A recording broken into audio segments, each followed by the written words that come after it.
ओम नमः शिवाय। आज की इस विशेष चर्चा का आरंभ देवादिदेव महादेव के पवित्र स्मरण से करते हैं। हर हर महादेव। एक ऐसी यात्रा पर चलते हैं जो हमें आस्था, अटूट भक्ति और हमारे कर्मों के गहन रहस्यमयी विधान की ओर ले जाएगी। जी। ये केवल एक कथा नहीं है, ये उस पथ का एक तरह से मार्गदर्शन है जिस पर चलकर जीवात्मा सांसारिक बंधनों से मुक्त हो महादेव की असीम कृपा का अनुभव कर सकती है। बिल्कुल सही कहा। आज हम एक ऐसी प्राचीन गाथा के हृदय में उतरेंगे जो हमें प्रदोष व्रत के अद्भुत महात्म्य का अनुभव कराएगी। प्रदोष व्रत? हाँ, ये व्रत जो विशेष रूप से आशुतोष भगवान शिव को समर्पित है, कैसे मनुष्य की अभिलाषाओं को आकार देता है, कैसे उसकी जीवन को आध्यात्मिक प्रकाश से भर देता है, इसी रहस्य पर से पर्दा उठाएंगे आज। कहते हैं ना, विश्वास में अद्भुत शक्ति होती है। ये कथा हमें दिखाएगी कि कैसे पूर्ण श्रद्धा और निष्कपट निष्ठा से निभाया गया एक व्रत भगवान शिव की करुणा और कृपा को सहज ही आकर्षित कर लेता है। जी। त्रयोदशी तिथि का वो संध्या काल जिसे प्रदोष कहा जाता है, कितना दिव्य समय है। सोचिए जरा, कैलाश के रजत शिखर पर महादेव आनंद में नृत्य कर रहे हैं। हाँ, और समस्त देवगण, यक्ष, गंधर्व उनकी स्तुति में लीन हैं। हाँ, वो जो कल्पना है वही अद्भुत है। बिल्कुल। और इसी दिव्य वेला का महत्व शास्त्रों में वर्णित है। धर्म, अर्थ, काम, मोक्ष, इन चारों पुरुषार्थों की सिद्धि के लिए इस प्रदोष काल में किया गया शिव पूजन, हवन, उनकी लीलाओं का श्रवण, उनके नामों का कीर्तन अत्यंत पुण्यदायी और शीघ्र फल देने वाला माना गया है। शीघ्र फल देने वाला। जी। चलिए, इसी आलोक में हम उस गाथा में प्रवेश करते हैं जो हमें भक्ति की शक्ति का प्रत्यक्ष दर्शन कराएगी। जी, तो ये कथा हमें ले चलती है प्राचीन विदर्भ देश। वहां राजा सत्यरथ धर्मपूर्वक राज्य करते थे। राजा सत्यरथ। प्रजा उनके शासन में सुखी थी, वे स्वयं सत्यनिष्ठ और न्यायप्रिय थे। सब कुछ उत्तम चल रहा था, पर जीवन की धारा कब बदल जाए कौन जानता है। बिल्कुल, यही हमें जीवन की क्षणभंगुरता और प्रारब्ध यानी भाग्य के लेख का अनुभव होता है।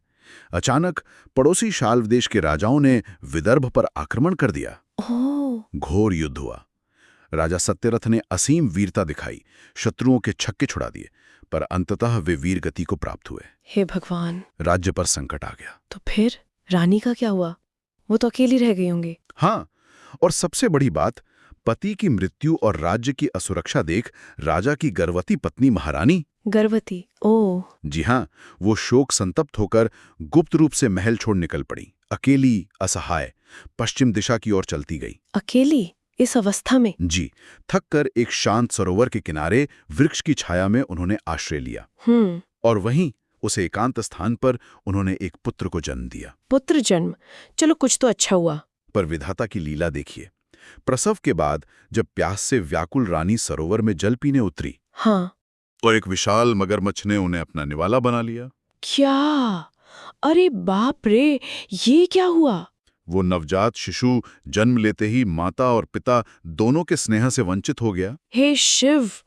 कैसा हृदय विदारक दृश्य रहा होगा। एक नवजात बालक जिसका नाल भी अभी नहीं कटा, सरोवर तट पर अकेला भूख प्यास से बिलख रहा है। कोई नहीं था सुनने वाला। क्या ये उसके भाग्य का खेल था या किसी पूर्व कर्म का फल?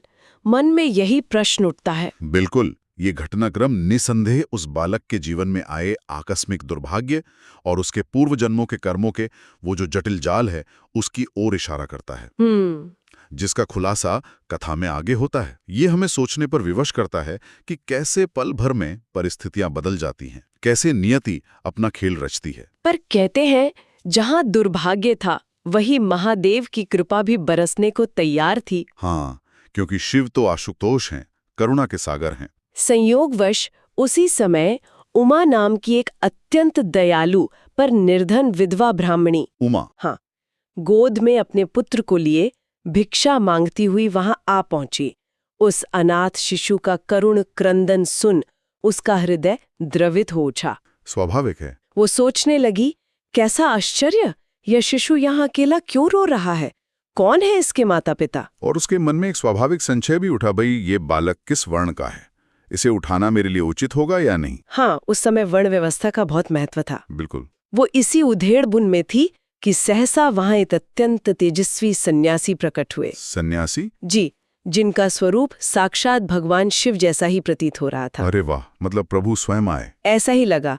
उन दिव्य सन्यासी ने ब्राह्मणी के मन की बात जान ली और कहा, हे कल्याणी, तुम चिंता मत करो, अपने मन के सभी संशयों को त्याग कर इस बालक की रक्षा करो। इसे अपनाने से तुम्हारा परम कल्याण होगा। क्या बात है। इतना कहकर वे अंतर्ध्यान हो गए। ये तो स्पष्ट रूप से दैवीय हस्तक्षेप और करुणा का क्षण था। प्रभु स्वयं राह दिखा रहे थे। बिल्कुल। सन्यासी के वचनों पर पूर्ण विश्वास कर उस करुणामयी ब्राह्मणी ने बालक को गोद में उठा लिया और अपने घर ले आई। अच्छा। उसने अपने पुत्र सूचिव्रत के साथ साथ भिक्षा से प्राप्त अन्न से ही उस राजकुमार का भी पालन पोषण शुरू किया। दोनों बच्चों का? जी हाँ, दोनों का।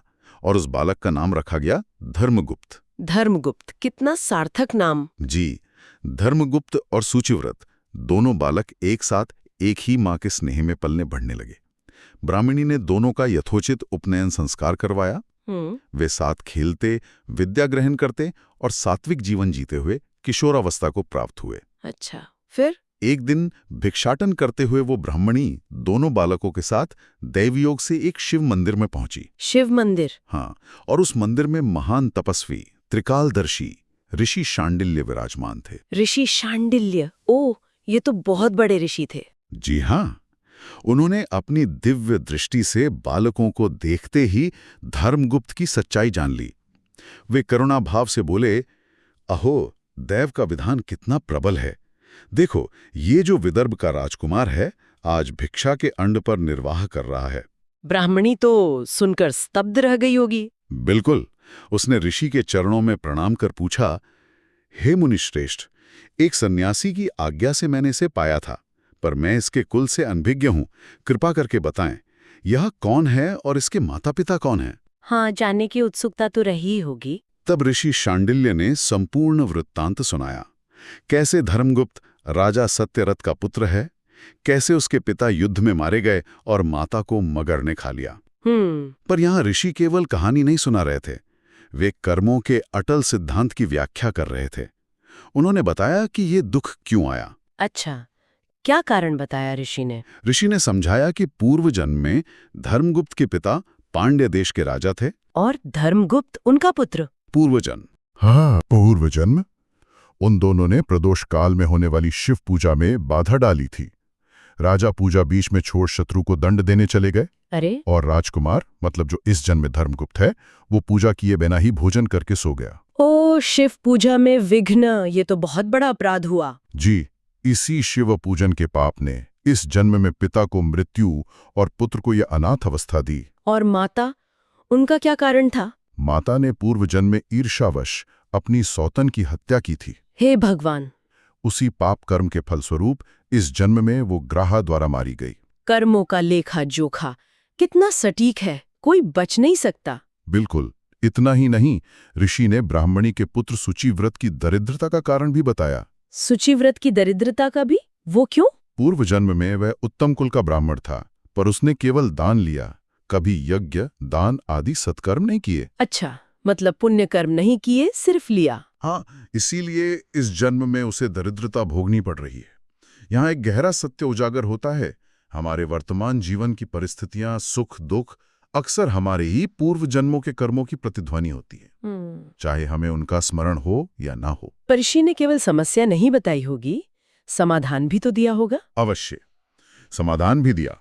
उन्होंने दोनों बालकों के कष्ट निवारण और उन्नति के लिए महादेव को प्रसन्न करने का अचूक उपाय बताया, प्रदोष व्रत। प्रदोष व्रत, वही व्रत जिसकी हम बात कर रहे हैं। जी हाँ, वही व्रत। उन्होंने इस व्रत का महात्म्य और इसकी सरल किंतु प्रभावशाली विधि भी समझाई। क्या विधि बताई ऋषि ने? थोड़ा विस्तार से जानना चाहेंगे। ऋषि ने कहा, दोनों पक्षों की त्रयोदशी तिथि को निराहार रहना। निराहार मतलब उपवास? हाँ, उपवास। सूर्यास्त से कुछ पहले स्नान कर श्वेत वस्त्र धारण करना और फिर संध्या वंदन आदि नित्य कर्मों के बाद पूर्णतः मौन होकर। जी, मौन रहकर एकाग्रचित्त से भगवान शिव की पूजा करना। पूजा स्थल को पवित्र कर सुंदर रंगों से कमल का मंडल बनाकर फल फूल धूप दीप नैवेद्य आदि अर्पित करना। महत्वपूर्ण ये नहीं कि कितनी सामग्री है, महत्वपूर्ण है हृदय का भाव, पूर्ण समर्पण। भाव, हाँ, भाव ही मुख्य है। चाहे निर्धन हो या राजा, सभी अपनी स्थिति अनुसार प्रार्थना करें। कष्टों से मुक्ति, समृद्धि, शांति की कामना। ये विधि दर्शाती है कि प्रदोष व्रत केवल उपवास का नाम नहीं, ये तन, मन और आत्मा का शिव के प्रति समर्पण है। एक अनुशासन है, एक संकल्प। बिल्कुल, एक संकल्प है अपने जीवन को शिवमय बनाने का। ऋषि ने आश्वासन दिया कि 1 वर्ष तक नियम पूर्वक ये व्रत करने से सभी दोषों का शमन होगा और उत्तम सिद्धियां प्राप्त होंगी। 1 वर्ष तक नियम पूर्वक? जी, ऋषि के वचन अमृत समान थे। ब्राह्मणी और दोनों बालकों ने उनके चरणों में नमन किया और उनकी आज्ञा शिरोधार्य की। ऋषि ने उन्हें मंत्र दीक्षा भी दी। अच्छा, मंत्र दीक्षा भी मिली? हाँ, उस दिन से वे तीनों ब्राह्मणी, शुचिव्रत और धर्मगुप्त प्रत्येक प्रदोष तिथि को पूरी श्रद्धा और नियम से महादेव की आराधना करने लगे। और फिर क्या उनकी भक्ति का प्रभाव दिखा? शीघ्र ही दिखा। भक्ति का प्रभाव शीघ्र ही दिखने लगा। 4 महीने ही बीते थे। सिर्फ 4 महीने? हाँ, एक दिन शुचिव्रत नदी तट पर स्नान करने गया। वहां उसे नदी के कटाव में सोने की मोहरों से भरा एक कलश चमकता हुआ दिखाई दिया। अरे वाह, खजाना! यह निश्चय ही भगवान शिव का प्रत्यक्ष प्रसाद था। वह आनंदित होकर कलश सिर पर उठाए घर लाया और माँ से बोला, माँ देखो, भोलेनाथ ने हम पर कृपा कर दी। कितनी खुशी हुई होगी उन सबको। बहुत। और यहाँ धर्मगुप्त का चरित्र देखिए। जब ब्राह्मणी ने कहा कि दोनों भाई इस धन को आधा-आधा बांट लें, हाँ, तो शुचिव्रत तो प्रसन्न था, पर धर्मगुप्त ने अत्यंत विनम्रता से मना कर दिया। मना कर दिया? क्यों? उसने कहा, माँ, ये आपके पुत्र शुचिव्रत के पुण्य और उसकी भक्ति का फल है। इस पर मेरा कोई अधिकार नहीं। मुझे मेरे महादेव पर अटूट विश्वास है। वे मुझ पर भी अवश्य कृपा करेंगे। क्या बात है! ये निस्वार्थता, ये संतोष, ये ईश्वर पर अडिग आस्था, यही तो सच्ची भक्ति की पहचान है। बिल्कुल। यह दिखाता है कि सच्ची श्रद्धा तात्कालिक लाभ से परे देखती है। उसे परम सत्ता पर पूर्ण भरोसा होता है। कितना अद्भुत विश्वास! इस घटना ने उनके संकल्प को और दृढ़ कर दिया होगा। अवश्य। वे और अधिक निष्ठा से व्रत और पूजन करने लगे। इस प्रकार 1 वर्ष पूर्ण हुआ। 1 साल पूरा हो गया व्रत करते हुए? जी, वसंत ऋतु का सुहावना समय था। धर्मगुप्त और शुचिव्रत वन में भ्रमण के लिए निकले। वहां उन्होंने सैकड़ों गंधर्व कन्याओं को विहार करते देखा। गंधर्व कन्याएं? हाँ, गंधर्व कन्याएं। शुचिव्रत ने ब्रह्मचर्य व्रत का स्मरण कर राजकुमार से कहा, यहां से आगे जाना उचित नहीं, और वो पीछे हट गया। परंतु क्षत्रिय कुमार धर्मगुप्त निर्भय होकर आगे बढ़ गया। उनमें जो प्रधान गंधर्व कन्या थी, अंशुमती, उसने राजकुमार को देखा और वो उस पर मोहित हो गई। अच्छा। उसने सखियों को बहाने से दूर भेज दिया। अच्छा, फिर क्या हुआ? अंशुमती ने धर्मगुप्त का परिचय पूछा। धर्मगुप्त ने अपनी स्थिति स्पष्ट बता दी कि वो राज्यहीन, निर्धन राजकुमार है। सच बता दिया? हाँ। यह सुनकर भी अंशुमती का अनुराग कम नहीं हुआ। उसने अपना परिचय दिया कि वो गंधर्वराज द्रविक की पुत्री है। गंधर्वराज की पुत्री? जी। दोनों के हृदय में एक दूसरे के प्रति स्नेह उत्पन्न हुआ। अंशुमती ने अपने गले का बहुमूल्य मोतियों का हार धर्मगुप्त को भेंट किया। अच्छा, हार भेंट किया। पर साथ ही मर्यादा का पालन करते हुए कहा कि वो पिता की आज्ञा बिना कुछ नहीं कर सकती, और अगले दिन प्रातःकाल पुनः मिलने का वचन दिया। यहाँ प्रेम भी है और मर्यादा भी। बहुत सुंदर। बिल्कुल। अगले दिन निश्चित समय पर जब धर्मगुप्त और शुचिव्रत उस स्थान पर पहुंचे तो देखा कि अंशुमती अपने पिता गंधर्वराज द्रविक के साथ उपस्थित हैं। गंधर्वराज स्वयं आए? जी। गंधर्वराज ने कुमारों का आदर सत्कार किया और एक अत्यंत विस्मयकारी समाचार सुनाया। क्या समाचार? गंधर्वराज ने कहा, हे विदर्भ कुमार, मैं कल कैलाश पर्वत पर महादेव और माता पार्वती के दर्शन हेतु गया था। कैलाश पर? हाँ, वहां स्वयं भगवान शिव ने मुझे आज्ञा दी। पृथ्वी पर धर्मगुप्त नामक राजकुमार पूरी निष्ठा से मेरा प्रदोष व्रत कर रहा है। उसकी भक्ति के प्रताप से उसके सभी पितृ मेरे स्वरूप को प्राप्त हो गए हैं। क्या पितरों को शिव स्वरूप मिल गए? जी हाँ। तुम शीघ्र जाकर उस राजकुमार की सहायता करो ताकि वो शत्रुओं का नाश कर अपना राज्य पुनः प्राप्त करे। ओह, सोचिए उस क्षण धर्मगुप्त के हृदय में कैसा आनंद उमड़ा होगा। ये तो साक्षात प्रमाण था कि उसका व्रत सफल हुआ। उसकी भक्ति महादेव तक पहुंच गई और स्वयं प्रभु ने उसकी सहायता का विधान रच दिया। यह दिखाता है कि सच्ची निस्वार्थ आराधना कभी व्यर्थ नहीं जाती। बिल्कुल। ईश्वर भक्त के अधीन हो जाते हैं। बिल्कुल।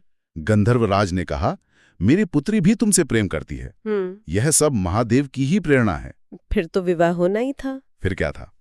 गंधर्वराज ने शिव आज्ञा का पालन करते हुए उसी वन में अपनी पुत्री अंशुमति का विवाह धर्मगुप्त से कर दिया। वाह!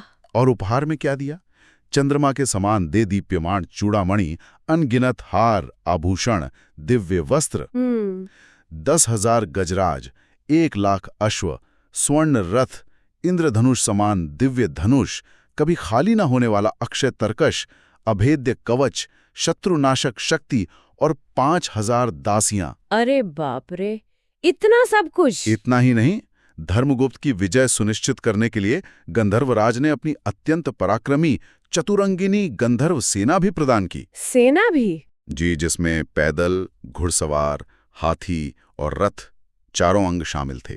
ये सब पाकर धर्मगुप्त का आत्मविश्वास आकाश छूने लगा। विवाह संपन्न कराकर गंधर्वराज स्वर्गलोक लौट गए।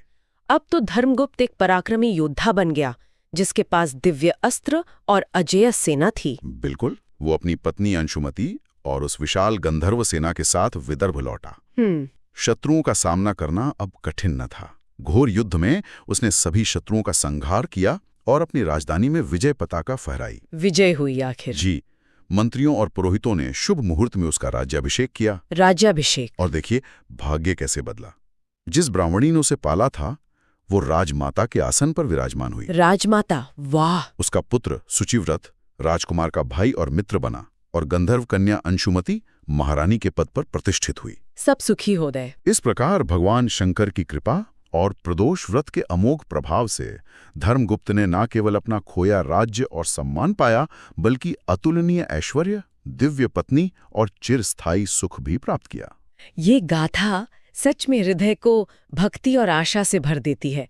ये स्पष्ट दिखाती है कि सच्ची श्रद्धा, अटूट विश्वास और नियम पूर्वक की गई शिव आराधना जीवन की दिशा बदल सकती है। बिल्कुल। एक अनाथ, निर्धन बालक से चक्रवर्ती सम्राट तक की धर्मगुप्त की यात्रा भक्ति की शक्ति का ज्वलंत उदाहरण है। कैसे निराशा के अंधकार से आशा का सूर्य उदय होता है। निश्चित रूप से पूर्व जन्म के कर्म अपना फल अवश्य देते हैं, सत्य है। किंतु ये कथा हमें ये भी सिखाती है कि वर्तमान जन्म में की गई सच्ची भक्ति, तपस्या और सत्कर्म उन कर्मों के प्रभाव को बदल सकते हैं, प्रारब्ध को अनुकूल बना सकते हैं।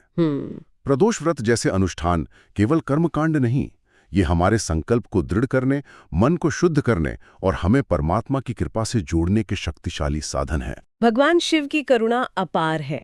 उनकी भक्ति किसी भी विकट परिस्थिति में उम्मीद की लौ जला सकती है, डूबते को किनारा दे सकती है। सत्य वचन। ये कथा हमें प्रेरणा देती है कि जीवन में चाहे कितनी भी कठिनाइयां क्यों ना आए, आस्था और समर्पण का मार्ग कभी नहीं छोड़ना चाहिए। और अंत में ये प्रश्न हमारे मन में गूंजता रहता है, जीवन के इन उतार चढ़ावों, इन संयोगों और वियोगों के पीछे कौन से अदृश्य सूत्र काम करते हैं?